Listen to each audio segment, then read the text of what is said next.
I've been digging graves at Pinewood Cemetery for 27 years, and I've never believed in ghosts. Not until the echoes started. I know how it sounds.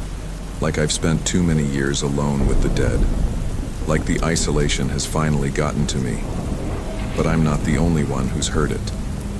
And what began as a strange acoustic anomaly has become something I can no longer explain away. My name is Thomas Mercer. I'm the head gravedigger at Pinewood, a historic cemetery that served our town since 1892. I started working here right out of high school, learning the trade from old Frank Harmon, who retired the year after I joined. It's not a job many people want, but it suited me fine. Quiet, respectful, important work that needs doing. The first time I noticed something odd was last April. We were preparing a plot for Mrs. Eleanor Jenkins, a beloved kindergarten teacher who'd passed at 94. Spring rains had softened the ground, making the digging easier than usual. I was about 6 feet down, smoothing the walls of the grave, when I dropped my hand trowel.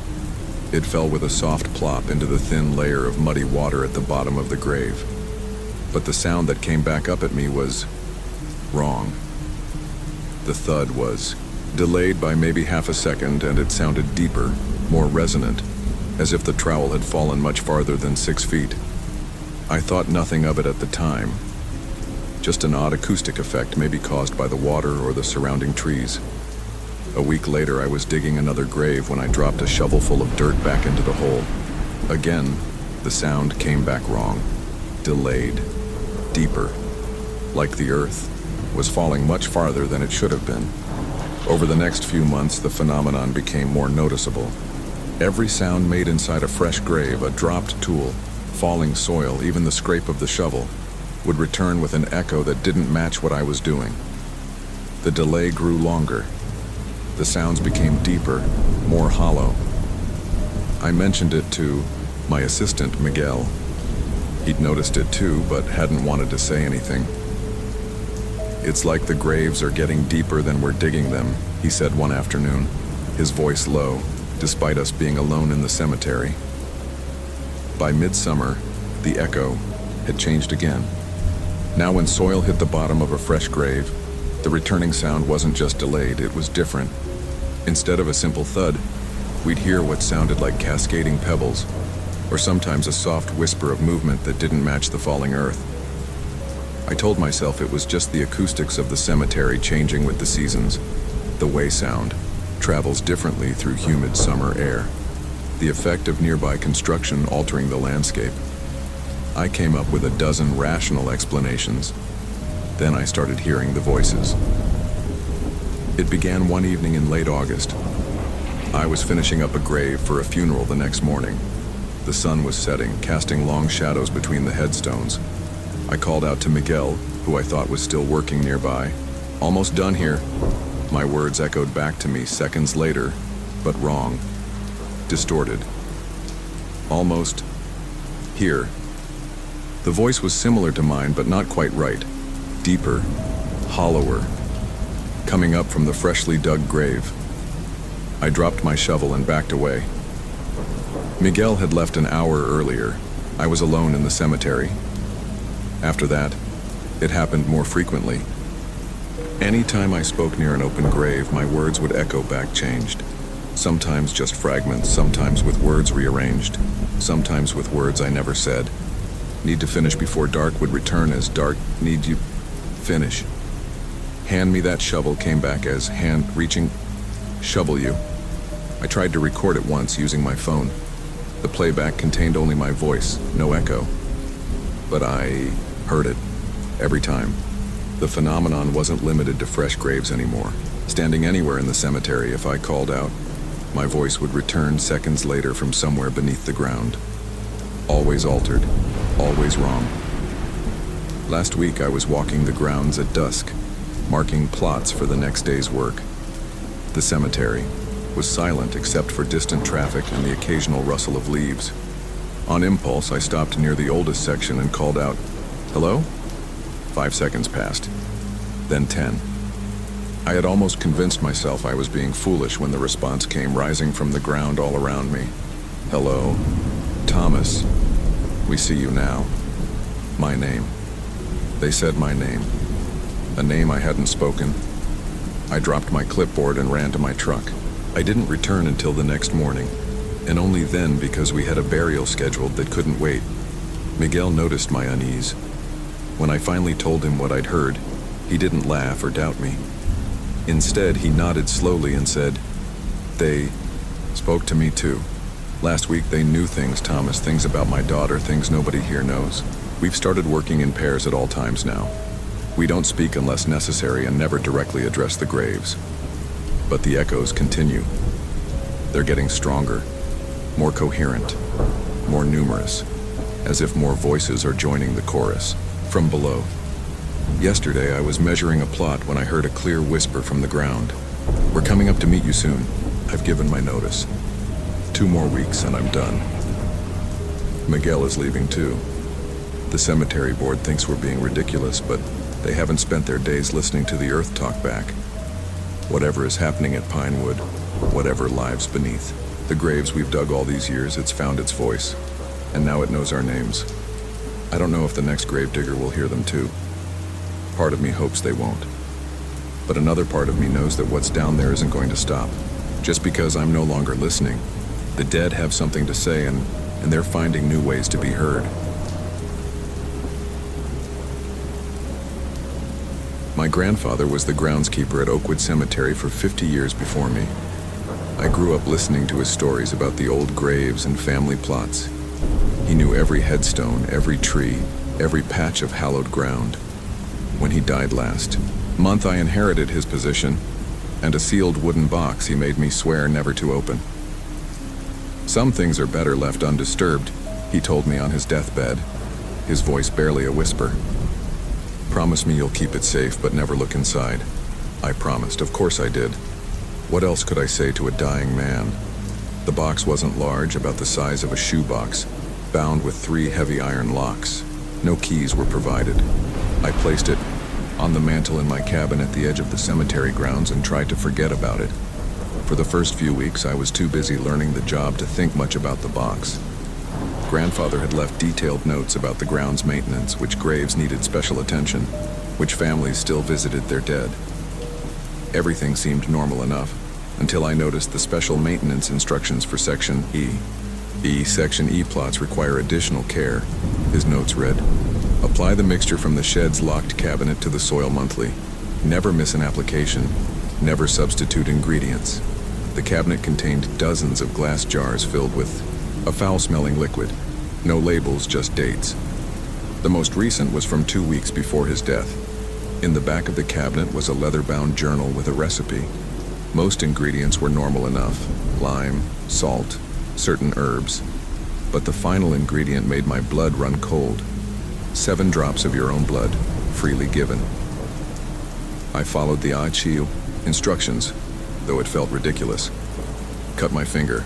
Let 7 drops fall into the mixture, spread it over the 12 graves in Section E. I felt foolish, but I respected my grandfather enough to honor his methods. That night, I slept soundly, for the first time since his death. No dreams, no restlessness, just peaceful sleep, until the scratching started. 3 nights ago, I woke to a faint scratching sound. At first, I thought it was tree branches against the window, but there was no wind. I followed the noise to the living room. It was coming from inside the box. Scratch, scratch, scratch, persistent, desperate. I told myself it was just the old wood settling, or mice. But the next night it was louder, more insistent. And last night I swear I heard whispering coming from inside. Voices too quiet to make out the words, but definitely voices. I couldn't take it anymore. Despite my promise, I had to. No. I took my grandfather's old bolt cutters from the shed and cut through the locks. The box was lined with lead. Inside was a smaller box made of silver, and inside that was a glass jar. The jar contained 12 small objects that looked like polished stones at first glance. But when I looked closer, I realized they were teeth. Human teeth, each one carved with tiny symbols. Underneath the jar was a yellowed envelope. Inside were 12 death certificates, all from the same day in 1897. All 12 graves in Section E, all listing the same cause of death: unknown contagion. and a letter from my great-great-grandfather, the first of our family to tend these grounds. The sickness came without warning, he wrote. 12 dead in one night, their bodies twisted, their mouths frozen in screams. The doctor found no cause, but I saw them in the hours before their death, scratching at their own skin, trying to get something out. I extracted the source of the contagion from each victim before burial. They must never be reunited with their bodies. They must never be destroyed. They must be contained and appeased with the mixture, or what sleeps within them will wake and seek new hosts. This burden now passes to you, as it will pass to your children and their children after them. The dead in Section E are not truly dead. They are only contained. I carefully replaced everything and tried to fix the locks as best I could, but the damage was done. The scratching has grown louder each night. Last night I found the box had moved from the mantel to the floor, somehow crossing the room on its own. This morning I went to check Section E. The ground above all 12 graves was disturbed, the soil pushed upward as if something below was trying to get out. I applied more of the mixture, doubling the dose, adding 14 drops of blood instead of 7. It's quiet now. Too quiet. The birds have stopped singing in the cemetery. The usual squirrels and rabbits have disappeared. Even the insects have gone silent. The box sits on my kitchen table as I write this. I've reinforced the locks and wrapped it in chains, but I can still hear them inside, scratching, whispering, waiting. I understand now why my grandfather looked so old before his time, why his hands always trembled, why he never left the cemetery grounds, not even for a day. I've checked the records. There's no one left alive who remembers the incident of 1897. No one except the 12 in Section E, and they've been waiting a very long time for someone to make a mistake. I won't sleep tonight. I can't. The box has started to rock back and forth on its own, and I swear one of the voices inside sounds exactly like my grandfather.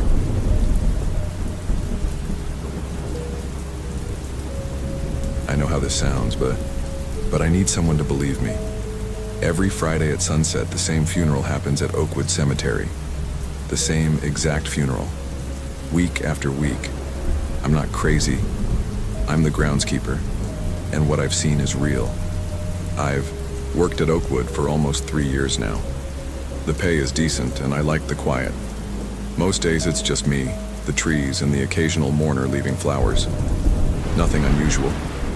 At least that's how it was until last September. I first noticed it when I was locking up the east gate.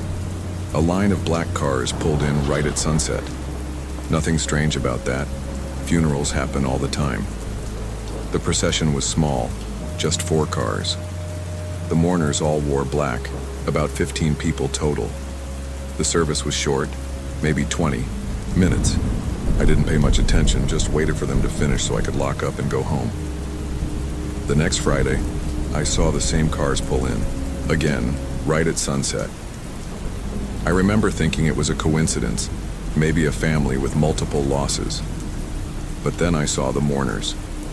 The exact same people, wearing the exact same clothes, walking in the exact same formation to the same spot. I felt a chill run down my spine. Something wasn't right. I kept my distance but watched from behind a large oak tree. The funeral director, a tall man with silver hair, stood in the exact same spot as the week before. He read the same eulogy, word for word. I know because I recorded it on my phone the 3rd week. We gather here to remember a soul taken too soon, he always begins. Though absent in body, forever present in spirit. The mourners always nod at the same moments. A woman in the front always dabs her eyes with a handkerchief at the same point in the service. After the 4th identical Friday, I checked our burial records. There were no scheduled services for any Friday in months. I asked my manager about it, and he looked at me like I was crazy. "We don't do sunset burials on Fridays," he said. "Never have." I started documenting everything, taking photos, videos, notes. The procession always enters at 6:43 p.m. exactly. The service always lasts exactly 22 minutes. They always place the same wreath of white lilies. But here's the strangest part. There's no new grave. They stand around an old plot from the 1940s, a man named Thomas Winters. One Friday, I gathered my courage and approached them. I walked right up to the group during the service, but no one acknowledged me. It was like I wasn't even there. I stood directly in front of the funeral director as he spoke, but his eyes looked through me. The temperature around them was freezing, even on warm evenings. My breath fogged in front of my face while I stood among them. But theirs didn't. I tried, following the cars when they left once. They drove straight through the closed cemetery gates without stopping. The gates never opened. The cars just passed through them like they weren't there. Last week, I brought my friend Mark to witness it. We waited by the east entrance at sunset. 6:43 came and went. Nothing. For the first time in months, they didn't show. Mark thought I was pulling a prank. But as soon as he left, they arrived. The same cars, the same people, the same eulogy. They were waiting for me to be alone again. I found an old newspaper article yesterday. In 1967, a funeral procession was hit by a train at the crossing half a mile from here. Everyone died. The funeral director, all the mourners, everyone. They were burying Thomas Winters' grandson. The article included a photo of the funeral director, the same silver-haired man I see every Friday. The service was scheduled for 6:30 p.m. on a Friday. They never made it to the cemetery. I think they're still trying to complete their journey, still trying to say goodbye. But I don't understand why I'm the only one who can see them. Tonight is Friday again. Sunset is in 1 hour. I'll be waiting by the east gate with my camera. I've left letters with my sister and lawyer explaining everything in case something happens, because last Friday something changed. After months of the same routine, the funeral director turned and looked directly at me. He smiled and gestured for me to join them. And for a moment, I almost did. The woman with the handkerchief has been standing outside my house every night this week, just watching, waiting. I keep the doors locked, but sometimes I hear her handkerchief brushing against my bedroom window. They want something from me, and I'm afraid I'm running out of time to figure out what it is. I thought the night guard position at Green Lawn Memorial Gardens would be easy money, until I started finding the open graves. I know what you're thinking, that I'm making this up for attention, that I watch too many horror movies and let my imagination run wild. But I've documented everything, I have proof. And what's happening in that cemetery defies any rational explanation. My name is David Chen. I took the security job at Green Lawn 6 months ago after being laid off from my factory position. The pay was decent, the hours suited me. I've always been a night owl, and the duties seemed straightforward. Patrol the grounds, make sure no one breaks in, report any vandalism. Simple. The first month was uneventful. I'd make my rounds every couple of hours, checking the gates and buildings, occasionally shooing away teenagers looking for a spooky place to drink beer. Between patrols, I'd read or watch videos on my tablet in the small security office near the main entrance. The cemetery was peaceful at night, almost serene. Then came the first incident. It was around 2 a.m. on a Tuesday in March. I was making my usual rounds when I noticed something odd in Section E, an older part of the cemetery dating back to the 1940s. A grave appeared to have been disturbed. The earth was mounded up as if something had pushed its way out from below. There was no headstone damage, no sign of digging tools or footprints, just soil displaced from beneath. I reported it the next morning. The day crew assumed it was settling from a recent heavy rainfall or perhaps burrowing animals. They smoothed over the earth, and that was that. A week later, I found 2 more graves in the same condition. Again in Section E, again with soil displaced, from below rather than dug from above. This time the groundskeeper looked concerned. He checked their records. No recent burials in that area, no maintenance work scheduled. Keep an eye on it, he told me. Probably just groundhogs or something. But I knew groundhogs don't push earth upward in a perfect rectangle matching the dimensions of a coffin. I started paying special attention to Section E during my rounds.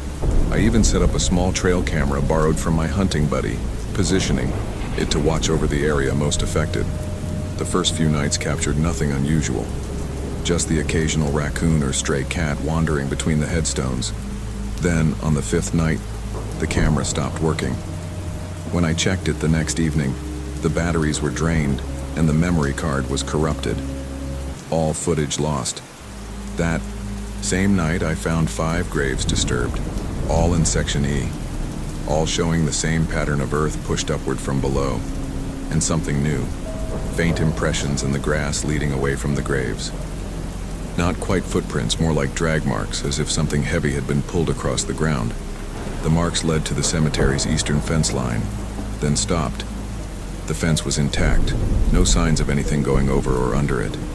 I reported everything to my supervisor, who finally took the situation seriously enough to call the police.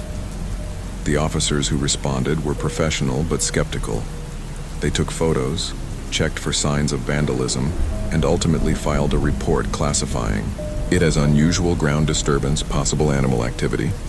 They suggested setting up better security cameras. The cemetery director installed a high-end motion-activated camera system the following week. That night, every camera in Section E went offline between 1:17 a.m. and 3:42 a.m. The technical team could find no explanation, no power surge, no tampering, no system failure. The camera simply stopped recording for those specific hours, then resumed as if nothing had happened. And during that blackout period, 3 more graves were disturbed. Decided to take matters into my own hands. I didn't tell anyone, but on my next shift I positioned myself on a small rise overlooking Section E. Armed with my flashlight, a thermos of coffee, and my phone set to record video, I settled in for a night of watching. Nothing happened until 1:15 a.m. First, I noticed the air getting colder, not gradually but suddenly, as if someone had opened a freezer door. My phone's battery drained from 90% to 5% in seconds, then shut off completely. The flashlight flickered and went dark. In the dim moonlight, I saw the ground begin to move. Soil shifted upward over one grave, then another. Slowly, deliberately, as if pushed by invisible hands from below. I sat frozen, unable to move or call out, as 5 graves opened themselves before my eyes. What emerged wasn't what I expected. No rotting corpses, no zombies like in the movies. Instead, from each grave rose what I can only describe as a shadow with substance, darker than the night around them, vaguely human-shaped but fluid, constantly shifting. They pulled themselves from the earth without sound, gathering at the center of Section E. I couldn't move, couldn't breathe, could only watch as the 5 figures seemed to communicate in some way, though no words were spoken. Then, as one, they turned toward the eastern fence line and began to move, leaving those drag marks I'd seen before. When they reached the fence, they didn't climb it or go under it. They simply passed through it, like smoke through a screen. One moment they were there, the next they had melded into the darkness beyond. I remained motionless until dawn broke. When I finally found the courage to approach the graves, they were exactly as I'd seen them. Soil displaced from below, drag marks leading to the fence. My phone was dead, the battery completely drained. My flashlight wouldn't work until I replaced the batteries. I've documented 17 such incidents over the past 4 months. Always in Section E, always between 1 a.m. and 4 a.m. Always with the same pattern, graves opening from below, shadow figures emerging, moving east beyond the fence. I've tried different recording devices, different vantage points. The result is always the same: equipment failure, followed by the same inexplicable scene. Last week, curiosity got the better of me. I researched what lies east of the cemetery, beyond that fence line. For nearly a mile, it's just empty fields and woods. But beyond that stands the ruins of the old Black River Psychiatric Hospital, abandoned since a fire in 1963. The hospital records are mostly sealed, but I found newspaper articles about experimental treatments performed there in the 1940s and 50s. Treatments that resulted in numerous deaths. Patients whose bodies were never claimed by family were buried in unmarked graves at a nearby cemetery, Green Lawn Memorial Gardens. Section E was designated for these unclaimed patients. No headstones mark their resting places, just small numbered plates flush with the ground. The cemetery records from that time are incomplete, the exact number of burials unknown. I've requested a transfer to day shift, but until that comes through, I continue to watch over Greenlawn at night. I no longer try to record what happens. I no longer report the open graves. I simply observe as the forgotten dead rise from their unmarked plots and journey east, night after night, returning to the place where they suffered. I don't know what they do at the ruins of Black River Hospital. I don't know if they're seeking justice or closure or something else entirely. But I do know this. The dead don't always rest easy, especially those who were forgotten in life and death. And sometimes, they have somewhere they need to be. I've been the caretaker at Oakwood Cemetery for 7 years now, and I've seen my share of strange things. Shadows moving between tombstones at dusk, whispers when no one's around, the occasional unexplained footprint in freshly fallen snow. But nothing compares to what's happening with Eleanor Winter's headstone. It started 3 months ago. I was doing my morning rounds when I noticed something odd in the west section. A bare patch of earth where Eleanor's headstone should have been. At first, I thought it was vandalism. We get teenagers sometimes thinking it's funny to mess with the dead. But when I searched the grounds, I found her stone placed neatly in front of the old mausoleum, nearly 50 yards from where it belonged. No drag marks, no footprints, just a 180-pound granite headstone somehow relocated overnight. I called the police, but they just shrugged it off. Probably kids with a truck, the officer said, not even bothering to get out of his patrol car. I didn't argue, but I knew better. The cemetery gates are locked at sunset, and the security system would have caught any vehicles. It took 3 men to move Eleanor's stone back to its proper place. I mixed extra cement for the base, making sure it was secured properly. Problem solved, or so I thought. 2 weeks later, it happened again. This time, her stone was found by the pond, placed as carefully as if it had always belonged there. Again, no signs of how it had been moved. The cement base had been cleanly separated, not broken or damaged. I installed a trail camera facing her plot, the kind hunters use, motion activated with night vision. The next morning, her stone was gone again, this time appearing at the cemetery entrance, facing outward as if ready to leave. When I checked the camera footage, my hands shook so badly. I dropped the memory card twice before getting it into my laptop. The video showed nothing for hours, just the still headstone in the infrared glow. Then, at exactly 3:17 a.m., the camera glitched. The timestamp jumped ahead by 4 minutes, and when the image returned, the headstone was gone. I set up 4 cameras the next time, different angles, different makes and models. I even ran a direct power line to one so there could be no battery failure. The result was the same. All 4 cameras malfunctioned simultaneously at 3:17 a.m. But the last camera, the one with the direct power, captured something in the final frame before cutting out. A figure standing beside the headstone. A woman in what appeared to be a long dress, her face turned away from the camera. Just at the edge of the frame, her hand extended, one finger beckoning. I've researched everything I could find about Eleanor Winters. She died in 1951, age 42. Cause of death listed as heart failure, though newspaper accounts hinted at something more mysterious. Her husband Thomas had died 9 years earlier. They had no children. The last of the Winters family died out in the 1980s, so there's no one left to contact about the strange movements of her stone. Yesterday, I took more drastic measures.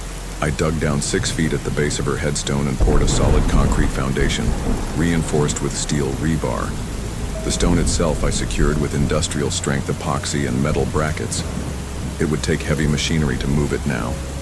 This morning, it was gone again. This time I found it in the children's section of the cemetery, placed before a small grave belonging to a Sarah Mills' beloved daughter, 1948-1951. I've checked the records. Sarah Mills died 1 week after Eleanor Winters. There's no known connection between them in life, but something is connecting them now.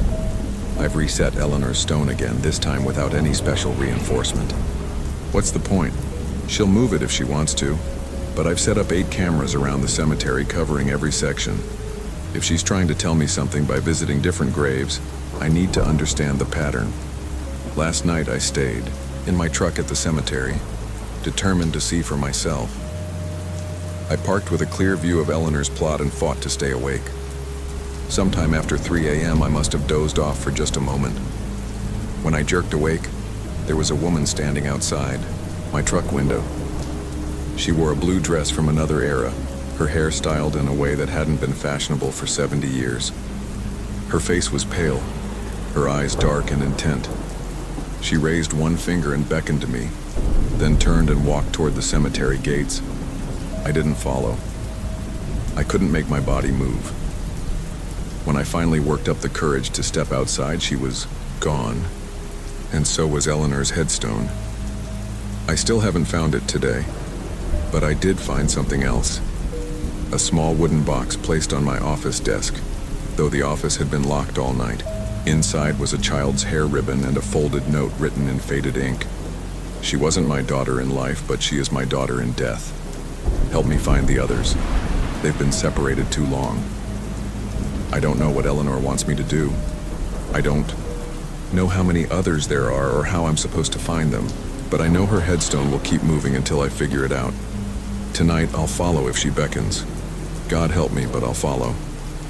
Because the alternative is to keep finding her headstone in different places. A nightly reminder that the dead in my cemetery aren't resting as peacefully as I thought. And this morning I noticed something I hadn't seen before. 3 other headstones in different sections of the cemetery have shifted slightly, turning a few degrees from their original positions, as if they're getting ready to move too.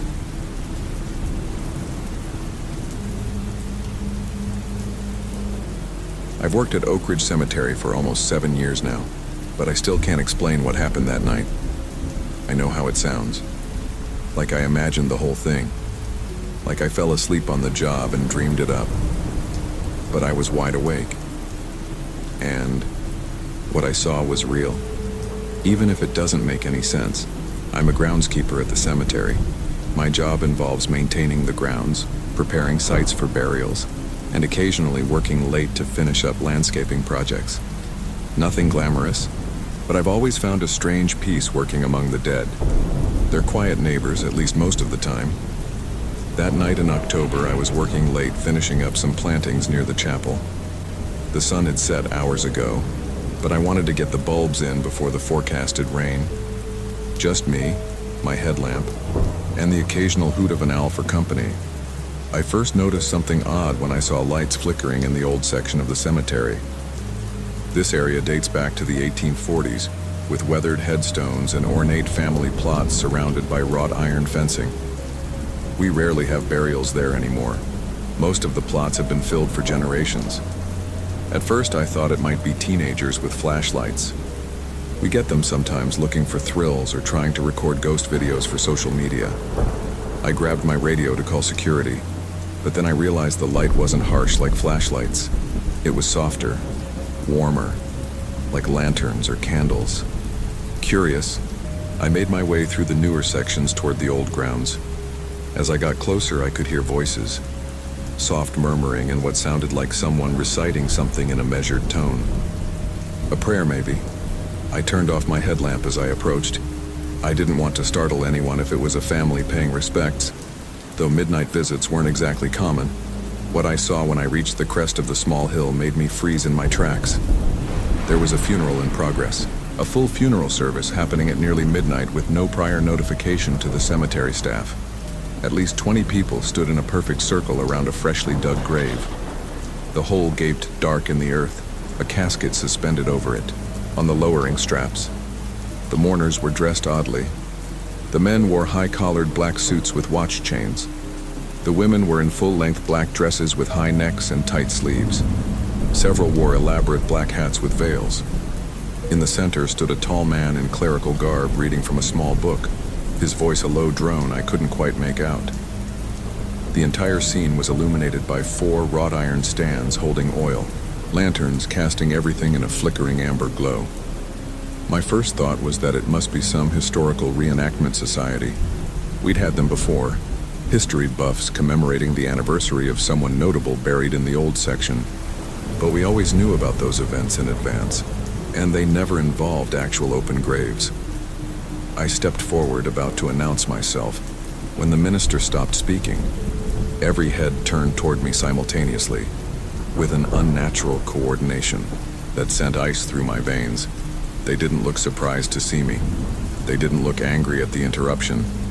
They just looked. Their faces were perfectly still, expressionless. No one blinked. No one moved. The lantern light reflected in their eyes but seemed to go no deeper, like light hitting glass. For several heartbeats, we simply stared at each other across the rows of ancient headstones. Then, as one, they turned back to the grave. The minister resumed speaking, though now in a language I didn't recognize. It sounded old, the syllables harsh and angular. I backed away slowly, unwilling to turn my back on the gathering. When I reached a large oak tree about 50 yards distant, I finally turned and hurried back to the maintenance building. I called my supervisor, who said he'd notify security and the cemetery director. I waited in the break room, drinking coffee that tasted like nothing, my hands still shaking. When security called back 40 minutes later, they reported finding nothing in the old section. No people, no lanterns, no open grave. The next morning, I returned with the head of security and the cemetery director. I led them directly to the spot where I'd seen the funeral.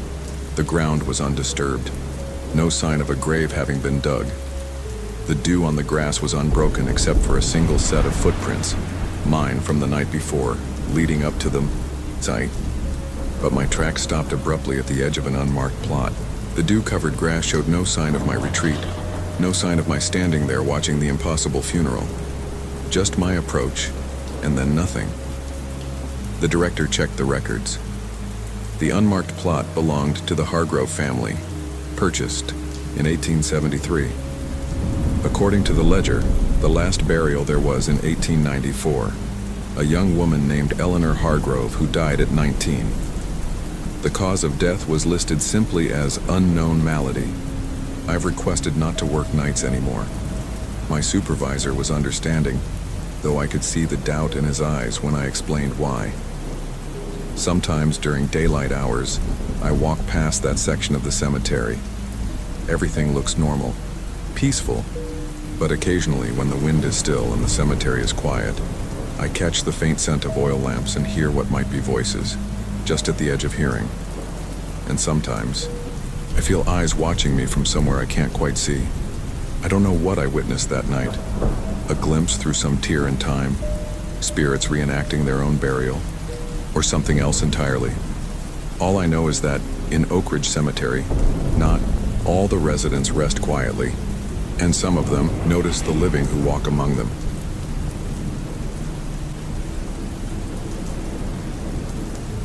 There's something wrong with the numbers at Raven Hill Cemetery, and I'm the only one who seems concerned. I know how this will sound. Like I'm obsessed with a clerical error. Like I'm making connections where none exist. But the discrepancies I've found can't be explained away by sloppy record keeping. Something is happening in the oldest section of our cemetery, and nobody wants to acknowledge it. I've been the administrative director at Raven Hill for 8 years now. My job involves managing the ground staff, coordinating with funeral homes, and maintaining our records. It's mostly paperwork and scheduling. Not exactly thrilling, but I take pride in keeping things running smoothly for families during difficult times. One of our oldest traditions is the cemetery census. Every decade since 1880, Raven Hill has conducted a complete inventory of all occupied plots. It started as a way to verify records after a fire damaged some of the original ledgers. The tradition continued as a matter of thoroughness and historical preservation. This year marked our 15th census. I assembled a small team, myself, our head groundskeeper Martin, and 2 summer interns from the local university's history department. We divided the cemetery into sections, armed ourselves with clipboards and the previous census data, and spent 2 weeks verifying every single marker against our records. The newer sections were straightforward. Everything matched. Our computerized database perfectly. Names, dates, plot numbers. Even the century-old family mausoleums in the central grounds checked out, though some required reference to our archived paper records. The discrepancies began when we reached the oldest section, known as Founders Hill. This area dates back to 1843 when the cemetery was established. The headstones there are weathered, many inscriptions faded beyond recognition. We rely heavily on our historical records for this section. Martin noticed it first.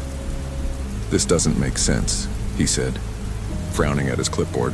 "I've got 3 markers here that aren't on the 2010 census." I assumed it was a simple oversight from the previous count. Old headstones sometimes get missed, especially if they're small or have sunk partially into the ground over the decades. We made note of the additions and continued. By the end of the day, we'd found 7 unmarked graves not recorded in the previous census. Strange, but not impossible. Perhaps they'd been overlooked before, or perhaps new historical research had identified previously unknown burials. The real problem emerged when we compiled all our data. According to our count, Founders Hill contained 412 occupied plots. The 2010 census recorded 395. The 2000 census, 392. In 1990, 389. I went back further, digging through the archived census records stored in our climate-controlled record room. Every decade showed an increase that couldn't be explained by new burials. Founders Hill has been at capacity since 1901. No new interments have taken place there for over a century, yet somehow the number of graves keeps increasing. I created a spreadsheet tracking the changes. The pattern was undeniable. Every decade, more occupied graves appeared in our oldest section. 17 new graves in the past decade alone. I brought my findings to the cemetery board. They listened politely, then suggested various explanations: previous counting errors, newly discovered, unmarked graves, improved detection methods. When I pressed the issue, pointing out the consistent upward trend over 140 years, the board chairman changed the subject. Not satisfied, I began investigating on my own.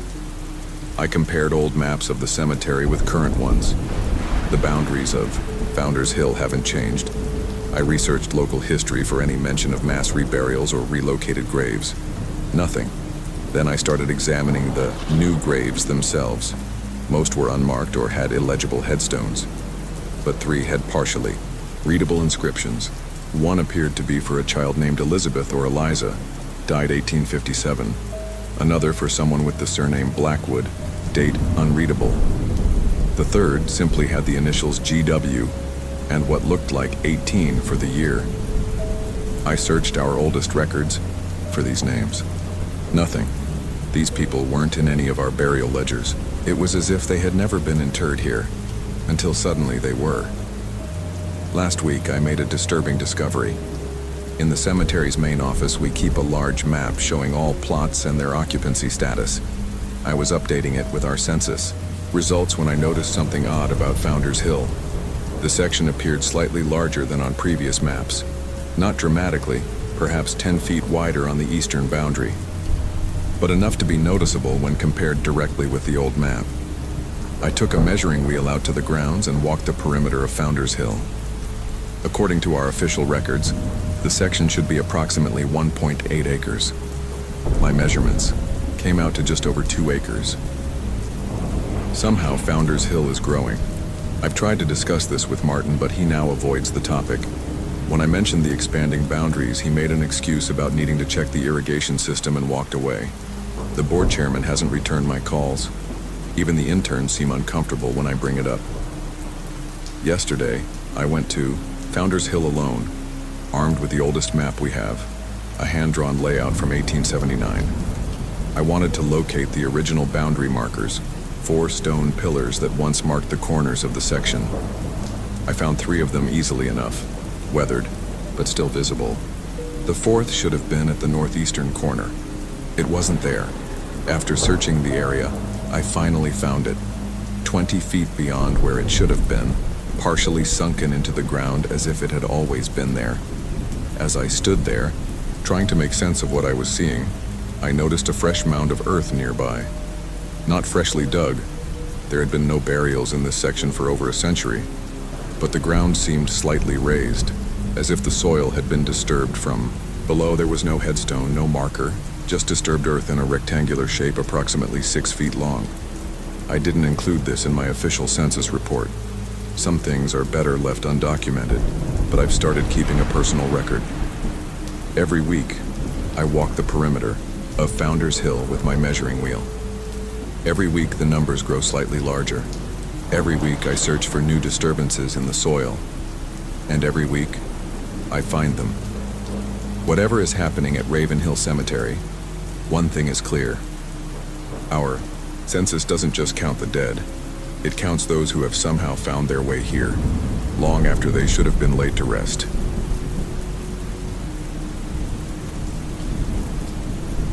I moved into the cemetery caretaker's cottage last spring, and the roses have been whispering to me ever since. I know how it sounds, like I'm losing my mind, like I've spent too many nights alone among the headstones. But the roses know things they shouldn't know. They speak of the dead buried beneath them, and lately, they've been warning me about the new grave in the north corner. My name is Eliza Winters. I took the caretaker position at Willow Creek Cemetery after my divorce, needing both the job and the housing that came with it. The cottage is small, just 1 bedroom, a tiny kitchen, and a living area, but it's charming in its way. Stone walls, a slate roof, windows that look out over a sea of monuments and memorials. The previous caretaker had retired after 30 years, and the place needed someone who could handle both the groundskeeping and the administrative duties. I've always been good with plants. My ex-husband used to joke that I had chlorophyll instead of blood. So when I noticed the rose bushes around the cottage were struggling, I took it upon myself to nurse them back to health. They're an old variety, climbing roses with deep crimson blooms that had been planted decades ago. Within weeks of my careful attention, they were thriving, spreading across the cottage walls and filling the air with their rich perfume. That's when I first heard them. It started as a sensation more than actual words, a feeling that the rustling of their leaves in the breeze carried meaning. I'd be pruning a branch and suddenly know that rain was coming, even when the sky was clear. Or I'd feel a wave of sadness wash over me when tending to certain bushes, a sorrow that didn't seem to be my own. I dismissed it as imagination, of course, the emotional aftermath of my divorce perhaps, or simple loneliness. The cemetery is isolated, set on the outskirts of town and surrounded by woods. My only regular visitors were the families who came to tend graves, and they rarely stopped to chat with the caretaker. But as summer deepened, the whispers became more distinct. I'd be half asleep at night and hear my name carried on the breeze through my open window, spoken in a voice like rustling petals. Eliza, listen.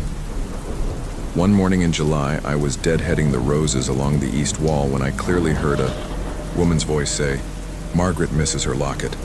I froze, shears in hand, certain someone had walked up behind me. But I was alone, the nearest visitor 100 yards away at a family plot. The voice had come from the roses themselves, soft but unmistakable. That afternoon, a woman in her 60s came to the office to arrange for some maintenance on her mother's grave. Her name was Susan Kellerman, and her mother, Margaret Kellerman, was buried near the east wall, directly beneath the roses that had spoken to me. During our conversation, Susan mentioned that she wished she knew what had happened to her mother's silver locket. It wasn't with her personal effects when she passed. She never took it off, so it's strange that it disappeared. A chill ran through me. I said nothing about the roses. After that, I began to pay closer attention. The roses near different sections of the cemetery had different voices, different concerns.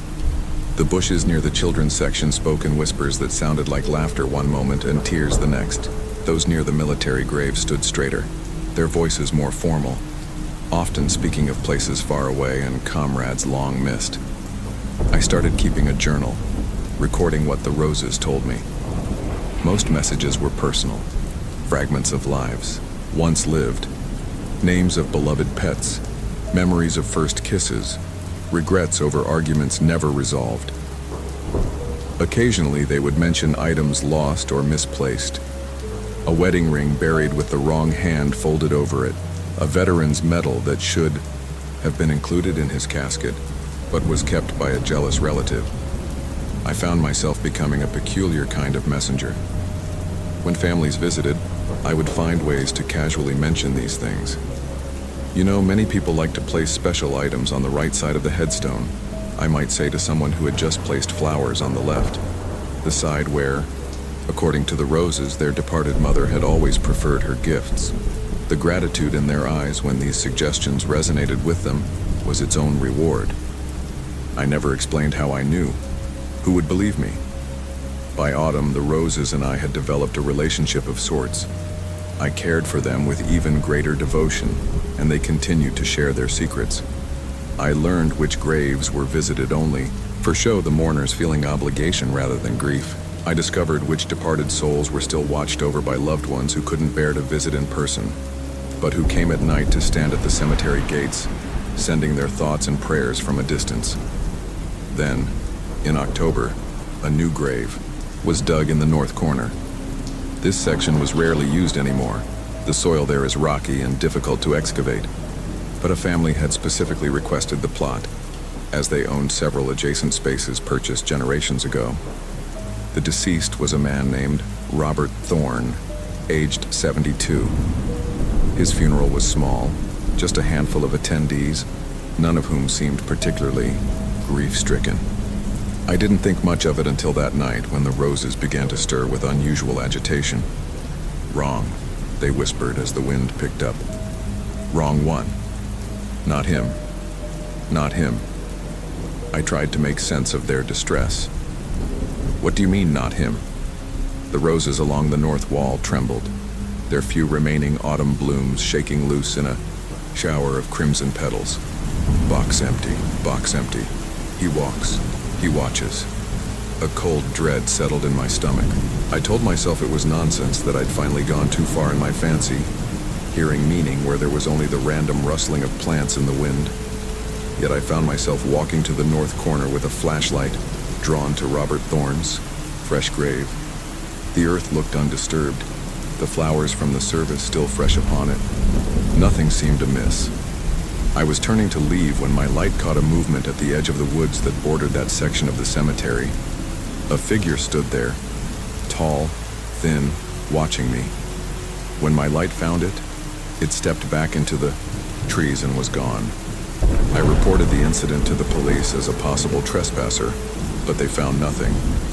I tried to dismiss the Rose's warning and the figure I'd seen, but over the next few weeks, both continued. The Roses grew increasingly agitated whenever I neared the north corner. Not dead, not dead. Watches you, wants something. And I kept glimpsing that figure, always at dusk, always at the edge of the property, always watching the cottage. Never close enough to identify, but with a stillness that seemed inhuman. Last week, curiosity and fear drove me to do something I never thought I would.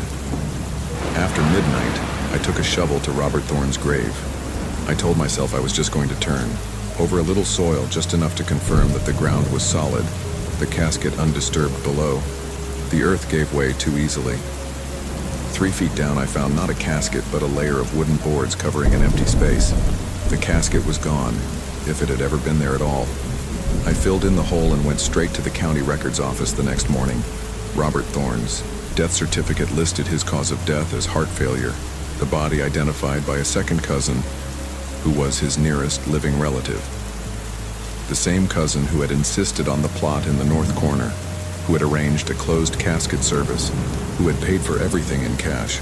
There was no obituary, no social media mentions of his passing.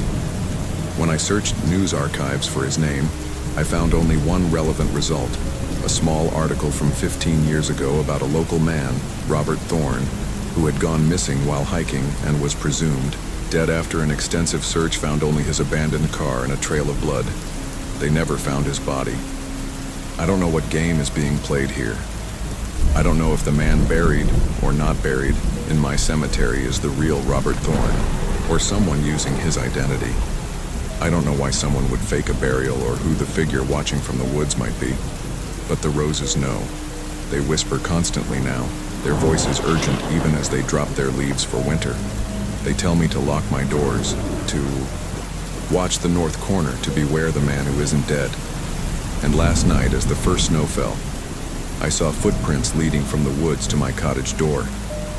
They stopped there, as if someone had stood for a long time, watching, waiting.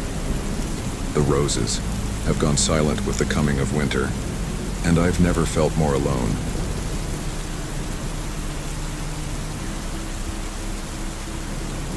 My tools have gone missing throughout my career as a gravedigger, but they've always returned until my grandfather's antique shovel disappeared last month.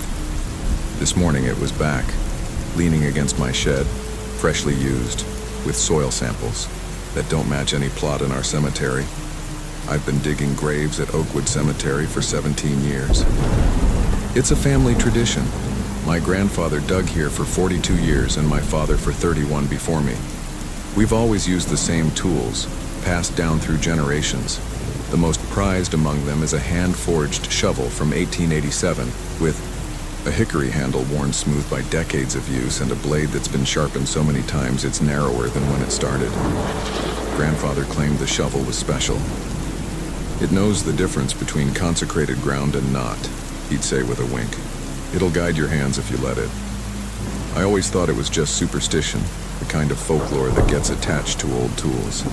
But I've noticed things over the years.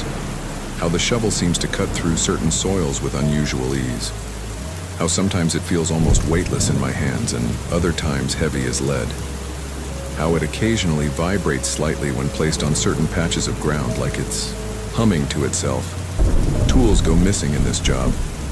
I'll set down a trowel or hand spade while working and later it's nowhere to be found. But they always turn up eventually, sometimes in another part of the cemetery, sometimes back in my shed, though I'm certain I didn't put them there. The other gravediggers report the same phenomenon. We joke about borrowers among the permanent residents. But when Grandfather's shovel disappeared last month, it felt different. I'd used it that morning to start a new plot in the east section, set it aside while I checked the dimensions, and when I turned back, it was gone. I searched everywhere, the nearby graves, the maintenance shed, my truck. Nothing. For weeks I used a modern replacement. It did the job, but it felt wrong in my hands, like wearing someone else's shoes. I found myself making mistakes, digging too deep or not deep enough, miscalculating the width. Small errors, but unusual for someone with my experience. This morning, I arrived at the cemetery just after dawn to prepare a plot for an afternoon burial. There, leaning against my shed door, was Grandfather's shovel. It wasn't clean like someone had found it and returned it. The blade was caked with fresh soil. Soil that was still slightly damp. And it wasn't the rich, dark loam of Oakwood. This soil was reddish clay, with a peculiar gritty texture I didn't recognize. I scraped some into a plastic bag, then cleaned the shovel thoroughly, checking for damage. The blade had been used heavily. There were new nicks and scratches, and it needed sharpening. The handle had fresh blisters in the wood, as if someone with rougher hands than mine had been using it without gloves. Most disturbing was a dark stain near where the handle met the blade. It could have been rust, but it flaked off differently when I scraped it with my thumbnail. I collected some of this residue as well. I used the shovel that day, and it felt right again in my hands, though somehow changed. Heavier, more purposeful, as if it had returned with some new knowledge or intent. That night I took the soil sample to my friend at the university geology department. She ran some tests and called me the next day, confused. "This soil doesn't match any recorded sample from within 50 miles of here," she said. "It's high in iron oxide, which gives it that red color, but it also contains mineral compounds I don't recognize." "Where did you say you got this?" I didn't tell her the truth. How could I? Instead, I mumbled something about finding it in an old flower pot. The stain was more troubling. My friend in the police forensics lab owed me a favor. I dug his mother's grave at no charge last year. He ran the sample unofficially. "It's blood," he confirmed over the phone, his voice careful. "Human blood, type AB negative. Pretty rare. And it's fresh, Martin. No more than 48 hours old when you collected it. You want to tell me what's going on?" I didn't have an answer for him. Still don't. Last night, I locked the shovel in a storage chest in my shed. This morning, it was gone again. The chest was still locked, no signs of forced entry. Just empty. I've started researching missing persons reports from the surrounding counties. Nothing stands out yet. No bodies found in unusual places. No mysterious excavations reported. But I keep thinking about what grandfather told me when he passed the shovel to me. It knows where it's needed, he'd said, his eyes serious for once. Sometimes it goes to do work that needs doing. Don't ask questions when it comes back. Just clean it proper and put it away. Tonight, I left the shed unlocked.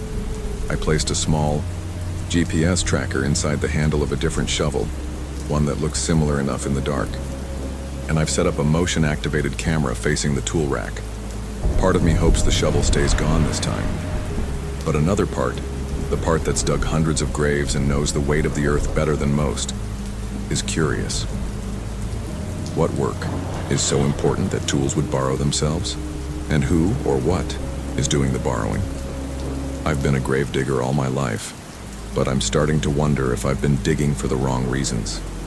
Maybe it was never about making holes for the dead. Maybe it's always been about what we might uncover in the process. I never believed in ghosts until I found that logbook. I know how that sounds. Like I'm just another person who got spooked working nights alone. But I need you to understand what I found at Hillcrest Cemetery is real. I took the night watchman job because it seemed perfect, quiet, peaceful, good pay for minimal work. The cemetery director just wanted someone present overnight to prevent vandalism. My predecessor left suddenly after 3 years. No notice, no forwarding address, just disappeared. My first week was uneventful. I'd make my rounds every couple hours, check the gates, shine my flashlight between the headstones. The rest of the time I read books or watched movies on my tablet. Easy money.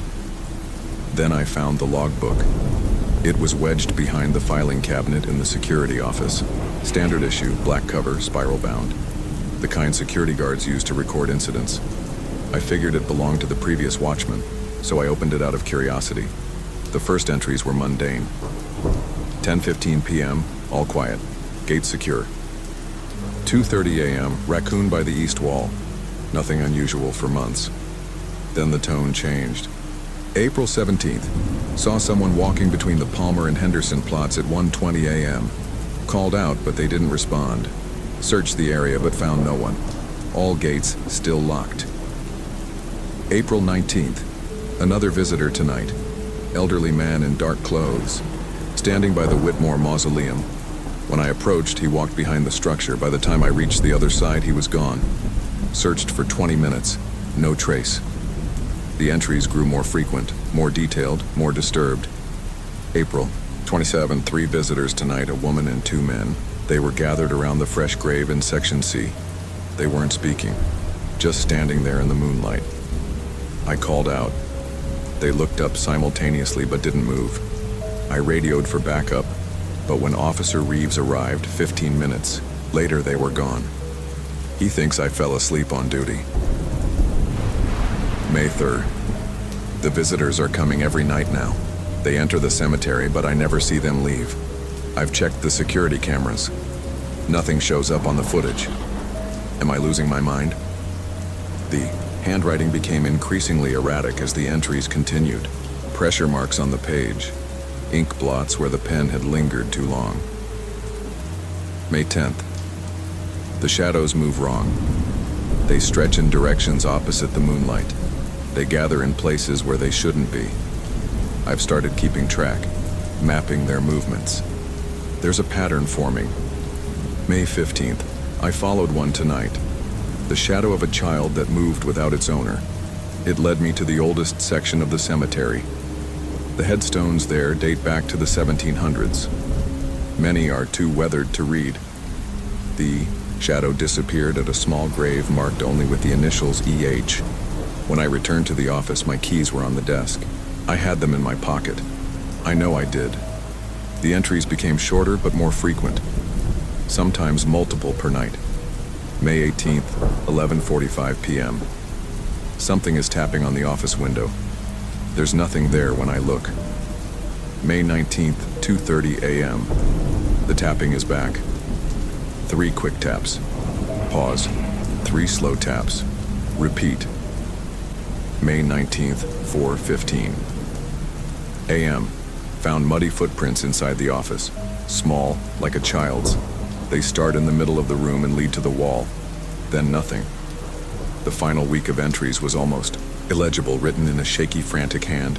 May 22nd. They know I'm watching them. They look directly at me now. Their eyes don't reflect light. They're getting closer each night. May 23. Found a small handprint on my car window this morning. On the inside. May 24. They were standing around my car tonight. 6 of them. Different ages. Different clothing from different eras. All staring. Not moving. Not breathing. I sat in the office until sunrise. The final entry was dated May 25th, just 2 days before I started the job. It contained only 7 words. They've noticed me watching. They're coming now. The rest of the pages were blank. I told myself it was an elaborate joke. The previous watchman trying to scare his replacement. Or maybe he had mental health issues. Hallucinations from too many nights alone. But then I started seeing them too. It began with glimpses. Movement between the headstones that disappeared when I turned my head. Shadows that seemed too dark, too solid.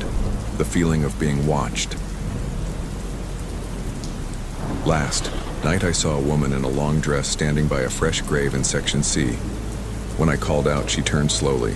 Her face was pale in the moonlight. Her eyes were wrong somehow. Too dark. Too wide. She smiled at me and raised one finger to her lips. Then she pointed directly at the security office. At the window where I was watching. I'm writing this in the logbook now, adding my experience to the record. Maybe the next watchman will find it. Maybe they'll believe me when I tell them, don't watch the visitors. Don't let them know you see them, because once they notice you watching, then they never look away. I've handed in my resignation. Tonight is my last shift. I've been hearing tapping on the window for the past hour. 3 quick taps. Pause. 3 slow taps. I'm not going to look.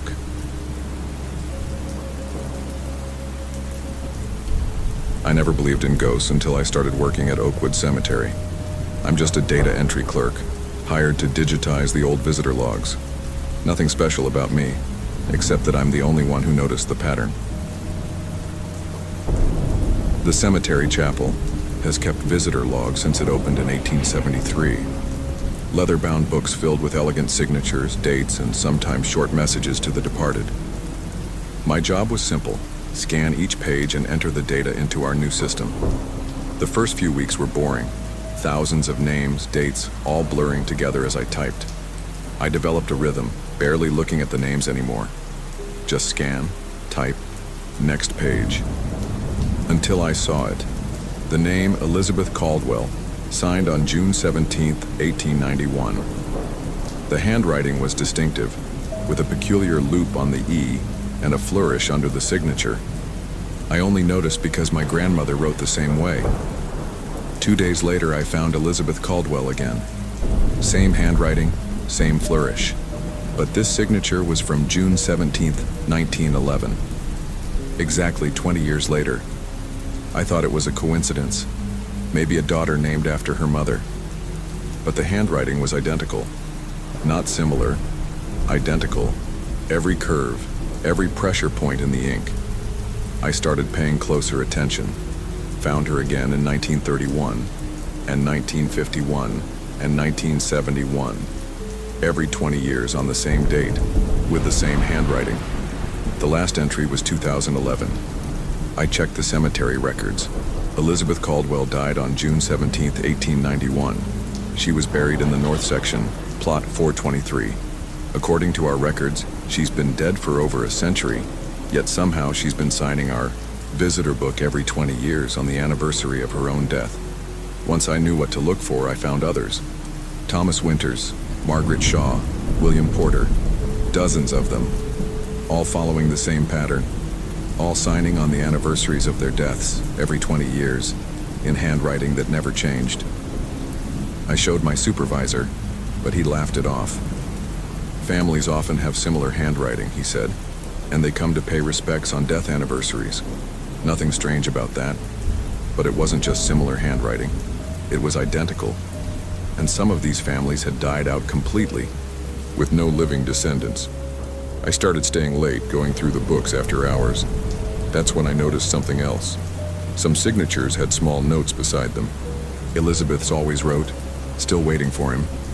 Thomas always wrote, "Not yet time." Last week, I decided to check the dates of the next expected signatures. Elizabeth Caldwell would be due to sign again on June 17th, 2031, but Thomas Winters was due tomorrow. I couldn't help myself. I had to know. I told the security guard I'd forgotten some papers and headed to the chapel after closing. I hid in the supply closet and waited. At midnight, the temperature dropped suddenly. I could see my breath in the air. The visitor book, which I'd left open on the podium, flipped pages on its own until it reached the current date. I heard footsteps on the marble floor, slow, deliberate steps that echoed through the empty chapel. I cracked the closet door open, just enough to peek. A man in old-fashioned clothes stood at the podium. His form wasn't quite solid. I could see the stained glass windows through him. He picked up the pen and signed the book with practiced ease. Thomas Winters, in the same handwriting I'd seen repeated for over a century. He paused, then wrote something next to his name. I couldn't see what it was from my hiding spot. Then he turned and looked directly at the closet, at me. His eyes were hollow, but somehow I felt him staring into me. He smiled, a terrible, empty smile, and raised his finger to his lips in a shushing gesture. I didn't move. Couldn't move. He turned away and walked down the aisle, fading with each step until he disappeared completely. When I was sure he was gone, I rushed to the book. Next to his name, he'd written, "She sees us now. Soon she'll join us." I quit the next day, told them I found a better job. But I can't stop thinking about those books, about all those signatures, about what joining them might mean. Yesterday, I received a letter. No return address, no postmark. Inside was a blank visitor log page and a note in handwriting I recognized immediately as Thomas Winters. "Your signature is expected. 20 years should be sufficient time to prepare. I've locked all the doors and windows, thrown away the letter. But I can't shake the feeling that I'm being watched. And sometimes, when I look in the mirror, I see them standing behind me, waiting patiently for my name to join theirs in the visitor's book." Thanks for staying with us until the very end. If you enjoyed tonight's chilling tales, don't forget to hit that like button and subscribe for more stories that keep you up at night. Share your favorite part in the comments. We're always watching, and remember, at Nocturnal Narrative Studio, the night never truly ends.